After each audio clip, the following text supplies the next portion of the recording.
আমিনা তোমার লালের নাই তুলনা তুলনা মাগো তোমার লালের নাই তুলনা। ভাই শান্তি ভাই বসেন, আর পালাপালি করিয়েন না। আর ম্যাকমান ভাই ম্যাকটা একটু ঠিক করে চালাবেন ভাই, ডিস্টার্ব না হয়, বুঝতে পারলেন? কথা হচ্ছে ভাই ভালো করে কথাগুলো শুনেন। নমাজ ভাই ছাড়া যাবে না। আপনার পা ভেঙে গেছে কিন্তু হুঁশ আছে। কখন নমাজটা আপনার মাপ জানেন? আপনার নমাজ মাপ হলো যখন অজ্ঞান হয়ে যাবেন, বেহুশ হয়ে যাবেন, তখন নমাজ মাপ। অজ্ঞান মানুষের নমাজ মাপ, পাগল মানুষের নমাজ মাপ। যারা পাগল, ওর হুঁশ নাই, দিশা নাই, জ্ঞান নাই, কিছু নাই, বুদ্ধি নাই, পাগল মানুষ, ওর নমাজ মাপ। কিন্তু আপনার যতক্ষণ হুঁশ আছে, আপনাকে নমাজটা যে পড়তে হবে, আপনি দাঁড়িয়ে পড়েন, দাঁড়িয়ে না পারলে বসা পড়েন, বসা না পারবেন শুয়ে পড়েন, শুয়ে না পারবেন চোখের ইশারাতে পড়েন, কিন্তু পড়েন। নমাজ ভাই পড়তে হবে, নমাজ ছাড়া কোনো গতি নাই ভাই। না তো কায়ামাতের দিন যে আল্লাহ ধরবে, জবাব দিতে পারবেন না, কোনো জবাব দিতে পারবেন না, ফেঁসে যাবেন, চালাই করতে পারবেন না। তো নমাজটা ভাই পড়েন, 5 ওয়াক্ত সলাত আদায় করেন। আর যারা সলাত আদায় করছেন, নমাজ পড়ছেন, তারা নমাজটা ভালোভাবে পড়বেন। আল্লাহ রাসূল বললেন, যখন তোমরা নমাজ পড়বে, যখন সালাত আদায় করবে, এক ধন্দে তোমরা নামাজ পড়ো। নামাজ চালু করার পরে একবারে সিলিন্ডার হয়ে যান, দুনিয়াকে ভুলে যান, দুনিয়ার দিকে কোনো খেয়াল নাই, ধ্যান নাই। আল্লাহর ধ্যানে একবারে বলবেন, আল্লাহ আমি তোমার কাছে আমি দাঁড়িয়েছি, আল্লাহ সিলিন্ডার হয়ে। আল্লাহ দুনিয়াকে পিছে ফেলে মনে মনে বলবেন যে আল্লাহকে আমি দেখতে পাচ্ছি, আল্লাহ আমাকে দেখতে পাচ্ছে। আর যদিও আমি আল্লাহকে দেখতে না পাই, আল্লাহ তো আমাকে দেখছে। বান্দা যখন এইভাবে নামাজ শুরু করে রে ভাই, তো নামাজ যখন শুরু করবে, তো বান্দা যখন নামাজ শুরু করে দেয়, তো আল্লাহ এক ধন্দে ওই বান্দার দিকে দেখে থাকে। আর যখনই ছেড়াক বেড়াক করে এদিক ওদিক খালি একটু দেখালায়, তখন কি করে আল্লাহ ওর দিক থেকে নজরটা ঘুরিয়ে নেবেন, আল্লাহ ওর দিকে আর ঘুরে তাকাবে না। তুমি নামাজ পড়ো আর না পড়ো, কি করে পড়ো না পড়ো। তো এই জন্য বলা হয়েছে ভাই, নামাজ শুরু করে তুমি ঘড়ি দেখিও না, ক্যালেন্ডার দেখিও না। কতগুলো লোককে দেখবেন বাজারের মসজিদে যখন অনেক লোক থাকে, তো নামাজ পড়বে তখন এনকারে রুকুতে যাবে, আল্লাহ আকবার, রুকুতে সামনে আল্লাহ হলে মনে হয় আল্লাহ আকবার, আলহামদুলিল্লাহ।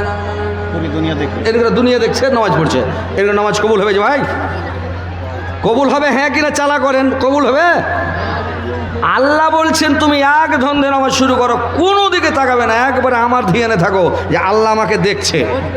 দুনিয়া কোথায় যাবে চলে যায়, কিছু দেখতে হবে না। আপনি একবারে সিজদার জায়গাতে দেখে থাকেন আর এক ধন্দে নামাজ পড়েন, সুন্দর করে আপনি ধ্যানে আল্লাহর ধ্যানে মশগুল হয়ে থাকেন। এইভাবে নামাজ পড়তে হবে। কিন্তু মানুষ ডাইনে তাকায়, বামে তাকায়, এদিক তাকায়, ওদিক তাকায়, এইভাবে নামাজ পড়লে হবে না। মুনাফিকি নামাজ আল্লাহ কবুল করবে না। নামাজ কবুল হওয়ার 3টা শর্ত আছে, তাহলে আপনার নামাজটা কবুল হবে, আর না হলে নামাজ কবুল হবে না। একটা শর্ত হলো কি, উজু করতে হবে সুন্দর করে, 1 নম্বর উজু। 2 নম্বরে রুকু, রুকুটা যেন সোজা হয়, ভালো হয়। আপনি যখন রুকুতে যাবেন, আপনার মাথা আর পিঠ ঘাড় যাতে সমান বরাবর থাকে, হাতকে টনটনে করে রুকুতে যেতে হবে। কতগুলো লোককে দেখবেন যে পানিতে ঝাড়া ফিরছে, এরকম করে রুকুতে গেছে। কতগুলো লোক আছে এরকম করে কুজা হয়ে মানে রুকুতে যেছে, কেউ মুড়িকে চেড়ে এরকম করে রুকুতে যেছে। এরকমভাবে যেতে হবে না। রুকুতে যাবেন একদম পিঠ মাথা বরাবর সুন্দরভাবে রুকু করবেন, তাহলে নামাজ কবুল হবে না। তো নামাজ কবুল হবে না, আপনার পড়াই হবে। আর 3 নম্বর শর্ত হলো কোনটা, আপনার সাজদা, যেটা সিজদায় যাবেন, ওইটা সিজদাটা যেন ভালোভাবে হয়। বুঝতে পারছেন? এই 3টা হলো নামাজ কবুল হওয়ার শর্ত। 3টা হলো নামাজ কবুল হওয়ার শর্ত। এই 3টা জিনিস যদি আপনার ঠিক থাকে, নামাজ ইনশাআল্লাহ কবুল হবে। আর নামাজ যখন আপনার কবুল হয়ে যাবে, তখন আপনি জান্নাতের চাবি হাতে পেয়ে গেলেন ভাই, জান্নাতে আপনি যাবেন। তো নামাজ ভাই মন দিয়ে পড়তে হবে, সলাৎটা মন দিয়ে আদায় করতে হবে।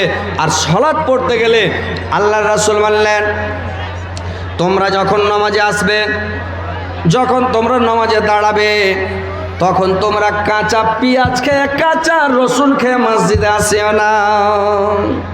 কারণ বান্দা যখন নামাজ শুরু করে, একটা ফেরেশতা আছে তার মুখের সামনে করে কি হা করে দাঁড়িয়ে থাকে রে ভাই।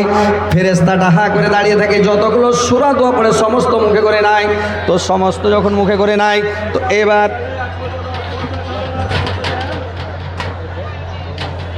যখন সমস্ত মুখে করে নাই আর মুখে করে নিয়ে তখন চলে যায়। আপনি যদি কাঁচা পেঁয়াজ খেয়ে মসজিদে আসেন, আপনার পেঁয়াজ প্যাচ প্যাচ করে মুখ, রসুনের গন্ধ যদি মুখে থেকে প্যাচ প্যাচ করে, ফেরেশতারা মুখটা লাগিয়ে মুখের সামনে থাকতে পারবে না, ওরা খুব কষ্ট পায়। আল্লাহর রাসূল বললেন, তোমরা ফেরেশতাকে কষ্ট দিও না, মালায়েকাকে কষ্ট দিও না, তোমরা কাঁচা পেঁয়াজ কাঁচা রসুন খেয়ে মসজিদে আসিও না। আর যারা গুটকা খেয়ে আসে, তিরাঙ্গা খেয়ে আসে, গুটকা খেয়ে আসে, তিরাঙ্গা খেয়ে আসে, গুল ঘষা আছে, বেড়ি খেয়ে আসে, আর ওইগুলো রজনীগন্ধা খেয়ে আসে রে ভাই, ওই আর কি করেছে যে মসজিদে যারা তামুক বেড়ি গুটকা খায় ওদের মুখের গন্ধ যাবে যে ভাই, যাবে যাবে গন্ধটা যাবে, গন্ধ যাবে না। তাহলে ফেরেশতা যখন দাঁড়ায় তখন ফেরেশতা আপনার সব মুখ নাই, ওই জন্য বলে কাঁচা পেঁয়াজ রসুন আসবে না, তোমরা কি করবে, মিসওয়াক করে আসবে। এমনি যদি নামাজ পড়ো, এমনি সালাত আদায় করলে যত নেকি পাবে তার চাইতে বেশি নেকি পাওয়া যাবে। মিসওয়াক করলে 70 গুণ সব বেশি পাওয়া যাবে, 70টা নেকি বেশি পাওয়া যাবে। আল্লাহর রাসূল প্রত্যেক দিন মিসওয়াক করতেন এবং রাত্রিবেলা মিসওয়াক করে ঘুমাতেন, আর মিসওয়াক করে আল্লাহর রাসূল বিছানায় ঘুমাতেন এবং মিসওয়াক খানাকে বালিশের নিচে করে সিথানে করে নিয়ে ঘুমিয়ে যেতেন। আর যখন আল্লাহর রাসূল বিছানা থেকে উঠতেন রে ভাই, ওই মিসওয়াকটা কচলেতে কচলেতে উঠতেন। আল্লাহর রাসূল প্রত্যেক নামাজে আগে উজু করার টাইমে মিসওয়াক করতেন ভাই। তো দেখেন মিসওয়াক করবেন। এখনকার লোক করেছে কি মাওলানা, এখন সব কলগেট বিছান থেকে উঠলো 9টা 10টাতে, কলগেট লিয়া শুরু করে দিলাম, আমার হাগড়া হাওড়া হুগলি হাওড়া হুগলি হাওড়া হুগলি একবারে শুরু করে দেয়। কইছিল কলগেট দিয়ে চলে যাচ্ছে, মানুষকে ক্যান্সার হয়েছে, ব্যারাম হয়েছে কেন, কলগেটে একটা অ্যাসিড আছে রে ভাই, ওই কারণে মানুষকে বেমারি বেশি হয়। ছোট 5 বছরের নিচে বাচ্চার হাতে ব্রাশ দিবেন না, বাচ্চার হাতে কলগেট দিবেন না, না তো বাচ্চার পুরা ক্ষতি হবে। তো ভাইরে আমার, বাচ্চার হাতে মানে কলগেট দিবেন না, নিজে কলগেট অত ব্যবহার করবেন না। আল্লাহর রাসূল মিসওয়াক করতেন, আপনি মিসওয়াক করেন, মিসওয়াক করাটা হলো সুন্নাত, তো মিসওয়াক করবেন। মিসওয়াকটা কত বড় সুন্নাত রে ভাই। কিছু সাহাবী যখন যুদ্ধ করতে গেলেন, আর যুদ্ধ করতে গিয়ে আল্লাহর নবীর জামানায় আল্লাহর নবীর সাহাবীরা করেছে কি, মানে যুদ্ধ করতে গিয়েছেন, আর যুদ্ধ করতে গিয়ে যুদ্ধ জয় হচ্ছে না, এত যুদ্ধ করছে, যুদ্ধে জয় হচ্ছে না, কি করবে এরা? তখন সবাই বসে গরফিকির করতে লাগলো, চিন্তা ভাবনা করতে লাগলো, মাশওয়ারা করলো, আমরা কি সুন্নাত ছেড়েছি যে আমাদের কেন যুদ্ধ জয়লাভ হচ্ছে না? এত সুন্দর যুদ্ধ করে যুদ্ধ জয়লাভ হচ্ছে না, কি করা যায়? এরা তখন চিন্তা ভাবনা করছে, আরে কোনটা সুন্নাত ছেড়েছি দেখি।